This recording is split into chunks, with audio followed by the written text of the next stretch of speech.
Sem microfone. Gente, boa tarde. Agradeço a Ju, agradeço a André pelo convite. Quem me conhece sabe que eu pesquiso atualmente algo que não é o tema que eu vou falar, mas esse é um tema que eu comecei minha vida acadêmica lá, talvez há 13 anos atrás, ainda na graduação. E aí, pensando no que falar sobre Jesus inclusivo, eu peguei uma experiência que era uma experiência familiar, e essa experiência de pesquisa, e resolvi me propor a falar sobre como que o cristianismo e como que, no caso, o luteranismo, ele foi interessante como uma forma de auxiliar os imigrantes pomeranos, que são uma etnia vinda da Alemanha no século XIX para o Brasil, em especial para o Espírito Santo, a organizar o mundo deles. Ou seja, eu quero mostrar ao longo da palestra como é que alguns aspectos que podem não ser considerados como cristãos ou de uma religião luterana protestante, mas na verdade eles fizeram parte de um conjunto de formas e de representações que esse grupo encontra para reorganizar a sua vida na América, em especial no Espírito Santo.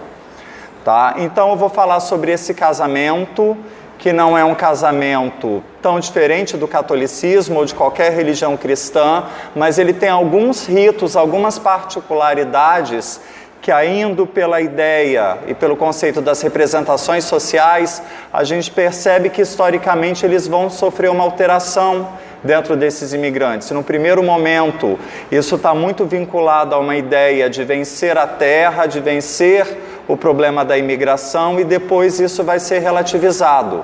Ao mesmo tempo, um dos fundamentos que eu tentei analisar e tentei buscar na época que eu fiz etnografia com esse grupo, eram as construções de gênero que haviam perpassadas dentro desse casamento e dentro dessas correlações. Então, entre 2003 e 2005, ou seja, já tem um tempinho, muito, eu fiquei quase 3 anos vivendo dentro desses pomeranos. Eu tinha facilidade de falar parte do dialeto que eles falavam, de ter na época a mesma religião. Eu ainda frequentava muito a igreja luterana, e aí eu pude recolher pela antropologia essas representações, uma oralidade, essa ideia que eles tinham sobre casamento. Depois disso, sento, escrevo, faço essa revisão sobre o tema, que aí eu coloco ao longo da apresentação. Afinal de contas, o que são os pomeranos, o que é a Pomerânia? Está ali marcado em vermelho em cima do mapa. Era um estado vassalo do então Reino da Prússia, na Alemanha, que ele vai perder sua autonomia administrativa mais ou menos lá pelo século XIII, século XV, com a morte do último duque deles, e ele se torna um estado satélite da Prússia. Tem uma autonomia territorial, mas não tem uma autonomia política. Eles falam um dialeto dentro dos vários dialetos germânicos da Europa, que tem muita diferença. Até o século XX, final, início do XXI, era ágrafo, eles não escreviam. E no século XIX, naquele contexto das grandes migrações da Europa, da grande expulsão das populações da Europa, os pomeranos encontram o convite do governo brasileiro de conseguir terras muito baratas e virem refazer a vida na América, ou fazer a vida na América. Em especial, o Espírito Santo, no mapa de baixo, era um total vazio demográfico. Ele tinha 3 grandes áreas de colonização: São Mateus ao norte, a Vitória, cidade de Vitória, que era a capital, e Cachoeiro de Itapemirim no sul. O interior do continente, do estado ou da província era totalmente vazio. Então há essa ideia de colonizar o interior do Espírito Santo. Obviamente que tem uma ligação aí com uma possível germanidade do próprio Pedro II, de uma ideia racialista, de uma população branca, e isso vai se concretizar, principalmente na segunda metade do século XIX, a ideia de embranquecer o Brasil. Mas a questão é, esses pomeranos, eles vão vir para o Espírito Santo, vão formar colônias e vão tentar aqui reproduzir de alguma maneira e ressignificar a vida que eles tinham. Tá? Esse é um mapa atual do Espírito Santo. Eu não consegui, me perdoem, achar um mapa maior para mostrar os municípios, Mas ao longo do século XIX, em 1847, você tem uma primeira colônia financiada pelo governo do Pedro II, que é a colônia de Santa Isabel. O nome não é à toa. E atualmente essa colônia formou o município de Domingos Martins. Ela é formada por mais ou menos 230 alemães que vão vir de uma região fronteiriça com a França, não são em sua maioria pomeranos, mas eles inauguram o processo migratório para dentro do Espírito Santo. Alguns anos depois, essa colônia vai se desenvolver e começam a chegar esses contingentes pomeranos, e o governo capixaba, na época, teve talvez um cuidado de registrar as procedências, por isso que a gente consegue contabilizar os diferentes grupos. E aí, mais ou menos em 1857, ainda dentro de Santa Isabel, vão chegar algumas famílias já de origem pomerana. 10 anos depois, entendendo que havia ocorrido um bom sucesso na imigração, o governo funda uma segunda colônia, colônia de Santa Leopoldina. Também o nome é muito óbvio porque ele é escolhido no contexto do Segundo Reinado. E aí ela já é formada por atuais municípios um pouco maior, Santa Leopoldina, Santa Maria de Jetibá e Santa Teresa. Santa Maria de Jetibá vai ser a região que mais vai receber esses pomeranos, ao ponto de no século XIX os mapas que são produzidos, eles são identificados essa região como Pomerânia, tanto aqui no Brasil como nos próprios viajantes do século XIX vão reconhecer essa região como quase uma segunda Pomerânia dentro do Brasil. Jetibá, só por curiosidade, foi a forma que esses pomeranos conseguiram pronunciar uma madeira que tinha muito na região, que era o jequitibá.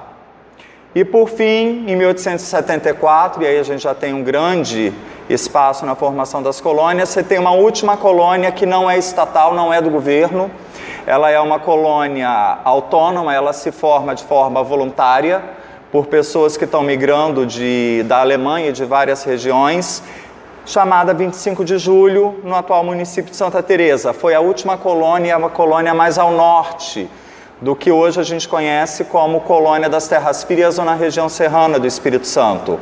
Ela vai ter uma característica de não ser uma colônia agrária, ela é formada sobretudo por pequenos comerciantes, pequena burguesia e populações que eram ex-militares fugidos da Guerra Franco-Prussiana, professores de música, artesãos, e ela não segue a lógica da agricultura que as outras colônias vão seguir, do plantio do café, do desenvolvimento da região. No final do século XIX, a historiografia sobre o tema vai colocar que você tem duas grandes regiões de colonização alemã, e o Rilke, e o Holk, que é um historiador francês de 68, eles vão identificar o que eles chamam de Terra Fria, que são essas 3 primeiras colônias, está aí identificada no mapa, e 2 colônias de terras quentes, uma ao sul dessas primeiras terras frias, quando a região serrana do Espírito Santo já começa a se tornar mais quente, mais seca, e passado o Rio Doce, que corta o Espírito Santo no meio, as colônias verdadeiramente de terra quente, que não há nenhuma região serrana, e são colônias que vão ser formadas por migrantes internos do próprio Espírito Santo, e que vão conseguir chegar nesse norte só depois de 1929, quando é feita a ponte, passando o Rio Doce, você tem uma possibilidade das pessoas passarem com carros, com materiais e com toda a vida deles. Nesse contexto dessas colônias frias, é que eu me propus a estudar e a etnografar esse casamento desses luteranos, que estão na Alemanha desde 1517, 501 anos agora dessa reforma protestante, que formam uma igreja luterana muito autônoma da Alemanha, já que a Alemanha demora muito tempo para enviar pastores, então são igrejas que são coordenadas por anos por leigos, por seus presidentes, pelos seus membros, e principalmente na segunda metade do século XIX, nos últimos 20 anos do século XIX, a Alemanha se interessa em começar a mandar pastores. E com isso, esse rito ele vai tomar uma forma um pouco mais organizada ou institucionalizada pela igreja. E afinal de contas, o que é esse casamento pomerano, ou o Hochzeit? Se alguém aqui, pelo amor de Deus, entender alemão, me perdoe, entre a grafia do que foi feito entre pomerano, entre o que eu aprendi e o que tem nos livros, existem 3 pomeranos só que eu conheça. Então eu uso o que eu aprendi dentro do meu núcleo familiar e na minha pesquisa. Eu peço mil perdões se a pronúncia não estiver no que, por exemplo, os pomeranos chamam de alto alemão, ou High Deutsch. Então o que é esse casamento pomerano? É um rito que vai durar 3 dias, ele tem uma metade não cristã, e a gente debate se isso é verdadeiramente não cristã, e uma metade cristã. Tá? Essa metade não cristã, e que a pesquisadora Joana Bahia, do Museu Nacional, hoje professora da UERJ de São Gonçalo, coloca, é que na verdade é uma apropriação de um período em que a Pomerânia ainda não havia sido cristianizada, ainda pelos cavaleiros teutônicos lá, durante a Idade Média, e que esses ritos acabam ficando como um processo de não conversão completa. Porém, se você pergunta para um pomerano, ele vai dizer, isso faz parte do rito cristão.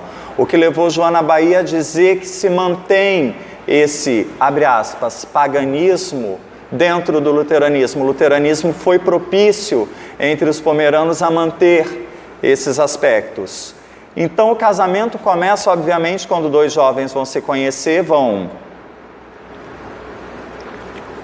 começar a namorar. No momento em que eles decidem pelo casamento, se institui o que eles chamam de Hochzbierer, ou o convidador, que vai ser ou o irmão da noiva, ou o irmão do noivo, ou o pai, mas tem que ser algum homem que seja mais velho, que não tenha nenhuma mácula na vida dele, que vai sair durante o século XIX, início do XX a cavalo, vai percorrer toda a rede familiar dessas 2 famílias a serem convidadas, proferindo o que ele chama de uma fala convite, tá? Que é toda uma parte